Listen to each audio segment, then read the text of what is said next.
김정훈은 1961년 남산이 보이는 서울 후암동에서 장남으로 태어났습니다. 그는 4살 때이던 1965년 삼촌의 소개로 영화계에 입문했는데 데뷔작은 이 세상 끝까지입니다.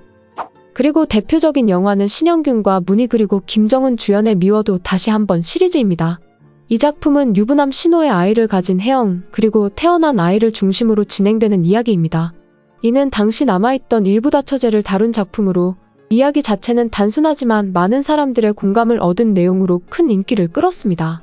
영화에서 김정훈이 쏟아지는 비를 쫄딱 맞고 눈을 깜박거리며 엄마를 부르는 모습은 당시 수많은 사람들의 눈물샘을 자극하면서 크게 흥행합니다. 이 영화는 서울 국도극장 한 곳에서 37만 명의 관객을 끌어들였고 김정훈은 일약 국민아들로 등극합니다. 배우 문희 또한 이 영화로 60년대 트로이카 윤정희와 남정임을 압도하며 1세대 트로이카 중 가장 많은 인기를 누렸습니다. 그리고 미워도 다시 한번은 대만과 홍콩으로 수출되어 히트하면서 김정훈은 대만 영화사의 요청으로 대만 영화를 찍기도 했습니다. 대만에서 찍은 영화로는 철왕과 대추종, 걸륭아 강남, 그리고 망명천해 등이 있습니다. 또한 김정훈 하면 떠오르는 영화는 꼬마 신랑이 있습니다. 꼬마 신랑 김정훈은 자기보다 나이 많은 새색시 문희와 결혼했지만 나이가 너무 어린 탓에 모든 게 서툴렀습니다. 그래서 꼬마 신랑이 나이에 어울리지 않게 의젓해지려고 허세를 부리는 모습은 많은 사람들을 웃음 짓게 했습니다. 이 영화는 독특한 소재와 김정훈의 능청스러운 연기에 힘입어 흥행에 성공했고 김정훈에게는 꼬마 신랑이라는 수식어가 붙었습니다. 이후 한동안 꼬마가 들어간 아류 영화들이 쏟아졌는데 속꼬마 신랑, 꼬마 검객, 꼬마 아씨 등 많은 영화가 있었습니다. 그리고 김정훈은 당시 남자 팬들의 우상이었던 여배우 트로이카와 모두 결혼 생활을 한 최고의 행운아였습니다. 꼬마 신랑에서는 문희를 신부를, 단종에서는 윤정희를 중전으로, 개구쟁이 도련님에서는 남정임과 커플을 이뤘습니다. 특히 그 중에서 문희와는 100편도 넘게 출연해 서로 눈빛만 봐도 기분을 알 수 있을 정도였다고 합니다. 이처럼 김정훈은 동글동글한 귀여운 얼굴과 뛰어난 연기력으로 60년대부터 70년대까지 부동의 원탁 아역 배우였습니다. 영화 시나리오가 이어지면서 동시에 10편을 찍기도 했는데 오늘은 이 영화 내일은 저 영화를 찍는 시기였죠. 당시 한 편당 20만원 정도의 출연료를 받았는데 100만원이면 서울에 집 한 채를 마련할 수 있는 큰돈이었습니다. 즉 3개 혹은 4개 작품을 촬영하면 집 한 채를 사는 것이나 마찬가지였습니다. 당시 김정훈이 누린 인기의 단면을 보여주는 사건이 있었습니다.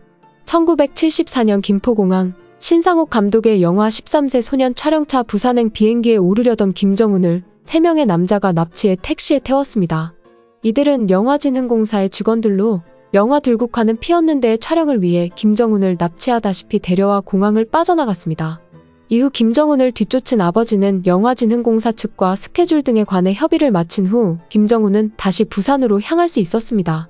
그리고 김정훈은 어린 나이부터 연예 활동을 시작해 학교생활 등 일상에서 어려움도 많았습니다.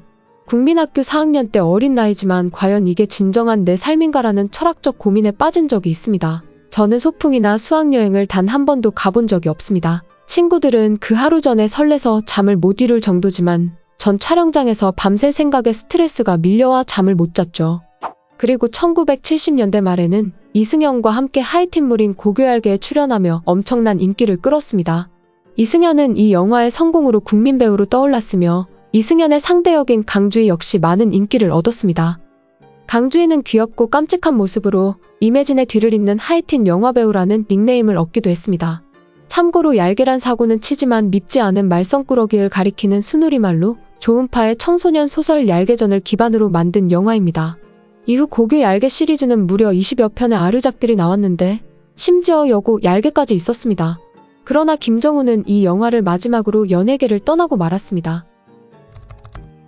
김정훈은 60년대부터 70년대까지 많은 영화에서 아역을 연기하며 성공가도를 달렸지만 행복한 것만은 아니었습니다. 학창시절을 모두 기계적인 영화 작업에만 매달리다 보니 허탈감과 상실감이 몰려왔습니다. 내 시간이 없었다. 내가 하고 싶은 걸 못했으니까 이렇게 살아도 되는 건가 고민이 들었다. 그렇게 고교얄개를 끝으로 모든 걸 내려놓기로 결심했는데 김정훈은 당시를 이렇게 회고합니다. 사람 손 탄다고 하잖아요. 그게 진짜 무섭더라고요. 유명인으로 살다 보니 많은 사람들에게 사랑을 받았지만 시기와 질투 역시 많았습니다. 이대로면 죽을 것 같더군요. 결국 1982년 대만으로 유학을 떠나 대만대 사학과에 들어가 학업에 집중하며 제2의 인생을 살기 시작합니다. 당시 그는 새로운 친구들과 사귀며 평범한 대학생으로 지냈다고 합니다. 대만을 선택한 이유는 과거 좋은 기억이 있었기 때문입니다. 김정은은 과거 미워도 다시 한 번이 대만에서 히트한 후 대만에서 영화를 찍으면서 1년 정도 머물렀던 적이 있었습니다. 대만에 가서 영화를 8작품을 찍으면서 1년을 있었어요. 그래서 얼굴을 알아보시는 분들이 많은데 문화가 다르니까 저를 건드리시는 분은 없었거든요. 그것이 너무 좋았던 기억이 나서 고등학교 졸업 이후 대만을 찾아간 거죠. 하지만 이처럼 김정은이 돌연 자취를 감추자 국내에선 사망설이 돌기도 했습니다. 그리고 9년간의 대만 유학 생활 후 한국에 돌아와 연기자 생활을 재개했지만 아역 배우의 꼬리표를 떼기는 쉽지 않았습니다. 그러던 1991년 김정은은 중국으로 떠나 새로운 사업을 시작합니다. 동남아나 중동에서 중국으로 일하러 온 사람들을 대상으로 중국어와 영어를 가르치는 학원을 연 것으로 사업은 대박을 터뜨렸습니다. 당시 중국은 인건비가 저렴했어요. 북경대를 졸업한 재원들을 강사로 영입해 중국어와 영어를 가르쳤는데 학원비를 꽤 많이 받았어요. 이른바 초대박이 터진 거죠. 김정은은 이 학원을 운영하면서 많은 돈을 만질 수 있었고 몇 해 뒤 한국에 돌아와 분당에 고깃집을 차렸는데 이게 또 터졌다고 합니다. 그리고 1996년 파리 유학을 다녀온 아내를 만나 결혼에 골인했고 아들과 딸을 얻었습니다. 이후 새집증후군 관련 사업에 도전했으나 실패하면서 20억 원 넘게 손해를 보고 말았습니다. 그러다 이번에는 심근경색까지 찾아와 사업에서 완전히 손을 뗐다고 합니다. 이처럼 사업 실패와 건강 등 연이은 고초를 겪은 그는 미얀마로 이민을 떠났습니다. 미얀마에서는 윤활유, 선박, 오일 등 다양한 사업을 펼쳤다고 합니다. 그러다 코로나19가 찾아와 모든 게 올스톱되면서 아빠는 한국, 엄마는 미얀마, 아들은 캐나다, 딸은 홍콩으로 가족들은 모두 흩어졌습니다. 그리고 김정은은 한국에서 건강이 좋지 않은 모친과 부친을 모시고 살고 있으며 바이오 기업 등 새로운 사업을 추진 중이라고 합니다. 과거 아역배우 김정은의 성공으로 영화계뿐 아니라 TV에서도 꼬마 스타 붐이 본격적으로 일기 시작했습니다. 이후 수많은 아역 스타들이 활약하기 시작했지만 성인 연기자로 변신하여 성공한 사례는 많지 않습니다.